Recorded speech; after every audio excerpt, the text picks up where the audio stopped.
Point গুলো তুলে নিচ্ছেন। টোটালি আর্টিফিশিয়াল ফিড রয়েছে, রেড হক্স রয়েছে, এবার একটা ফায়ারিং সিচুয়েশন জ ব্রেকার্সের সাথে এই লবের দুইটি আতঙ্ককর দলের সাথে এবার একটা ফায়ারিং সিচুয়েশন।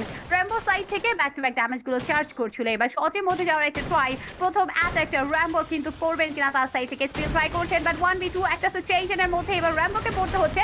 ব্যাক সাইড থেকে নিজের টিমের একটা সাপোর্ট হয়তো পাবেন, but oh no, maker first attack প্রথমে নেজাতকে নিয়েছেন নকডাউন।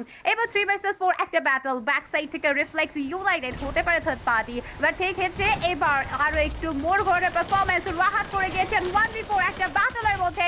নাইস শট, মুহূর্তের মধ্যে রাহাতকে করা হয়েছে বাড়িতে। রেড হক থার্ড পার্টির মুখে পড়ে এবার যে কোনো সময় অনাকাঙ্ক্ষিত একটা ফাইটের মুখোমুখি হতেই হবে, because the last one player রয়েছে কুটুস। শাটডাউনের মোমেন্টে এবার থাকবেন কিনা, ব্যাক সাইডে যেতে হতে পারে আর এইচকে কে, বাট জ ব্রেকার্স রিসেন্টলি চিন করে যাবে, বাট এই ম্যাচে পিকটা হয়ে উঠেছে টোটাল একটা রেড জোন। একের পর এক ম্যান পাওয়ার গুলোকে লুজ করে যাচ্ছে জ ব্রেকার্স। এন্ড লেফট সাইড থেকে ফ্রিক হয়তো বা এক্সিট প্ল্যানটা অলরেডি মেক করেছেন, বাট দ্য ইন মিডল সাইডে কিন্তু নমিজাকে হারিয়েছেন রিহক দ্য সোলো সার্ভাইভার। এন্ড আরো একটা ব্যাটেল আমরা কিছুক্ষণ আগেই দেখেছি, রিহক খুব দুর্দান্ত ভাবে ক্লাচটা বের করেছেন।